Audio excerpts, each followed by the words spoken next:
특히 우리 문재인 정부 들어서서 역대 그 어떤 정부보다 큰 폭으로 이렇게 급등을 했습니다. 국토부 파견 공무원인 문서기관을 유출자로 이렇게 지목을 했었습니다. 이 자료를 비서실장을 통해서 신창현 의원에게 카톡으로 사진 전송한 것으로 이렇게 파악되는데,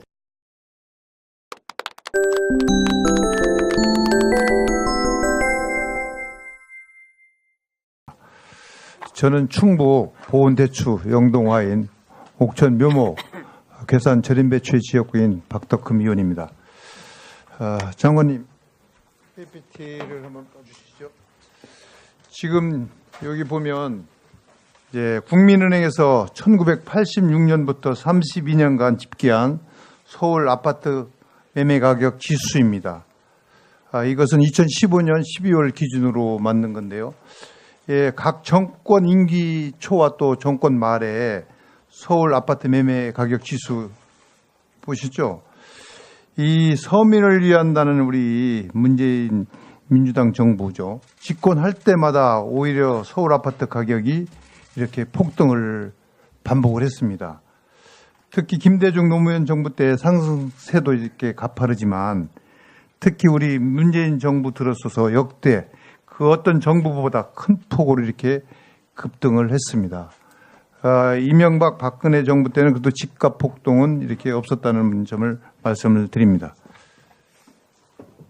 의원님께서 저런 수치를 인용하시는 것은 하실 수 있다고 저는 생각을 합니다. 그런데 일반인들이 이렇게 말씀하시는 거는 뭐 하실 수 있는데, 그래도 그 주택정책을 담당을 하는 그런 위원회에서는 이게 정권의 문제라기보다 어떤 그 세계적인 금융의 흐름이라든가 또 우리나라 주택 정책의 큰 흐름 이런 것들 속에서 판단을 해야 되지 않나 이렇게 생각이 됩니다. 네. 그건 이따가 좀 답변을 해주시고요. 네. 시간이 없어서. 그 다음에 우리가 택지 정보 불법 유출 관련 질의를 드리겠습니다. 장관님, 국토부 감사가 진행 중이죠? 네네.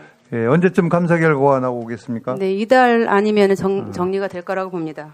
예, 당초에 경기도는 이제 보도 자료를 통해서 국토부 파견 공무원인 문서기관을 유출자로 이렇게 지목을 했었습니다. 근데 이제 본 의원이 문서기관에게 직접 전화를 해서 확인해 본 결과 본인은 전혀 유출한 바가 없다고 이렇게 주장을 했습니다. 그래서 제가 여러 경로로 자체 파악을 해본 결과 유출경위, 유출자 등이 다음과 같이 파악됐습니다. 예, 여기 PPT하고 판넬을 좀 봐주십시오.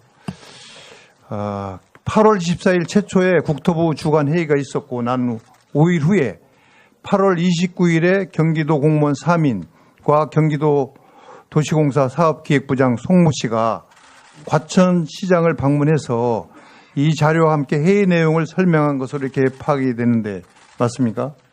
네, 저거는 이제 저희가 그 택지 개발을 하려고 한다면은 개발 주체인 LH가 해당 지역의 자치단체장과 협의하는 것은 절차에 있는 일이기 때문에 할 수 있는 일이라고 생각을 합니다. 예, 그래서 자료 이날, 단속에는 문제가 있었죠. 예, 예. 과천시장실 설명 직후에 경기도시공사 송모부장이 LH 회의 자료를 복사를 해서 과천시장에게 이렇게 넘겼다고 합니다. 즉 경기도 산하기관인 경기도시공사에서 최초로 과천시장에게 불법 유출된 것으로 이렇게 보이는데 맞나요?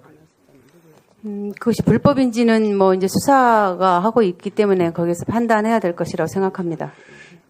과천시장은 이틀 후에 8월 31일이 되겠죠. 이 자료를 비서실장을 통해서 신창현 의원에게 카톡으로 사진 전송한 것으로 이렇게 파악되는데 맞나요? 네, 이렇게 보고받았습니다. 네.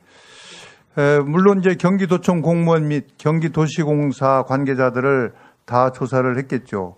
감사관실에서 경기도청을 방문해서 조사했습니까? 네, 경기도 감사관실하고 저희 감사관실하고 합동으로 방문 조사했습니다. 예, 사실상 이제 경기도 고위 공무원 및 경기지사 등 유력자들이 내용을 모두 알고 있을 가능성이 매우 높습니다. 그래서 이번 파동은 예컨대 과거의 일산 판교 신도시 발표 전에 미리 여권 정치권 및 경기도 유력자들이 미리 투기 정보, 개발 정보를 서로 알고 있었다는 것과 같은 의미라고 봅니다. 이 점이 국민적 공분을 사는 이유라고 봅니다. 동의하시나요? 저희가 현재 그 지역에 대한 그 모니터링을 하고 있는데 특별한 투기적인 상황이라든가 그런 것들은 발견되고 있지 않습니다. 그래서요, 제가 보기에 국토부 감사는 수사권이 없지 않습니까? 그래서 향후 검찰 수사를 통해서 또 다른 그런 유출 경로가 있는지 또 유출자가 있는지 과연 또 누구에게까지 이렇게 유출됐는지 소상히 밝혀져야 된다고 생각합니다. 저희 문자 메시지가 과천 지역 주민이라고 하면서 수백 통이 이렇게 들어오고 있습니다. 이 투기 세력들이 돼서 이 땅값이 올랐다 이런 이야기들 많이 오고 우리 당 소속 의원님들한테도 확인해 본 결과 문자들이 그렇게 많이 오고 있다는 말씀을 드리고 그래서 우리 경기도청 및 경기도시공사로부터 과천시장에게 설명 및 유출이 있었다는 것이 확인된 이상 이제 경기도 관련자들 및 과천시장에 대한 증인 채택이 반드시 필요하다고 주장을 합니다. 의원님, 아까도 제가 말씀드렸듯이요. 공공택지를 지정하기 위해서는 그 사업 시행자인 LH가 해당 지방자치단체와 관련 부처와 협의하는 것은 당연한 법적 절차입니다. 그래서 그것 자체가 문제가 된다고 생각하지는 않고요. 그런데 이제 그 자료를 관리를 잘못했다. 이 부분에 대해서는 저희가 문제를 삼을 수 있고. 협의한 것이 문제가 되는 것이 아니고 네네. 이것이 일반 우리 언론에 또 공개가 됐기 때문에 더욱더 문제가 돼서 사실상 과천이나 또 안산이 지금 그 택지 유력지로 해서 후보지가 제외된 거 아닌가 이런 의구심을 그건 아직 많이 갖고 있습니다. 절차가 끝나지 않았기 때문에 저희가 발표하지 않은 것이고요. 문제가 되는 부분들은 지금 저희가 감사를 하고요. 감사 결과도 밝혀지지 않은 부분은 수사가 진행되고 있기 때문에 규명될 것이라고 생각합니다. 네, 그래서 이제 언론에 나와서 문제가 된 거죠. 자, 다음은 주택 공급 및 주택 가격 안정을 위한 빈집 정비 활성화에 대해서 말씀을 드리겠습니다. 빈집 정비 사업이 주택 공급과 주택 가격 안정에 많은 기여를 할 수 있을 것이라고 생각을 합니다. 이러한 측면에서 저는 빈집 정비 사업의 활성화 방안으로 조세 특례 확대, 빈집 정의 확대, 전문 건설업 참여 확대가 실효적인 방안이라고 생각이 돼서 장관님께서 빈집 및 소규모 주택 정비에 관한 특례법에 조세 특례 지원 제도를 마련하는 것에 대해 어떤 견해를 갖고 계신가 여쭤보고 싶습니다.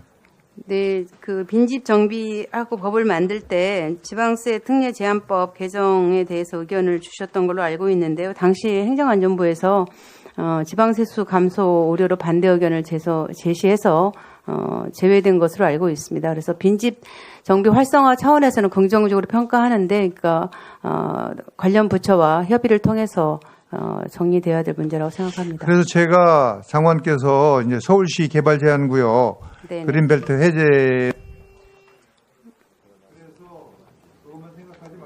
빈집 정비 사업을 이런 거 같이 주택 공급을 확대하는 그런 방안의 하나로 검토해 주십사는 부탁의 말씀을 드리겠습니다. 네, 빈집 문제는 적극적으로 저희도 지원하겠습니다.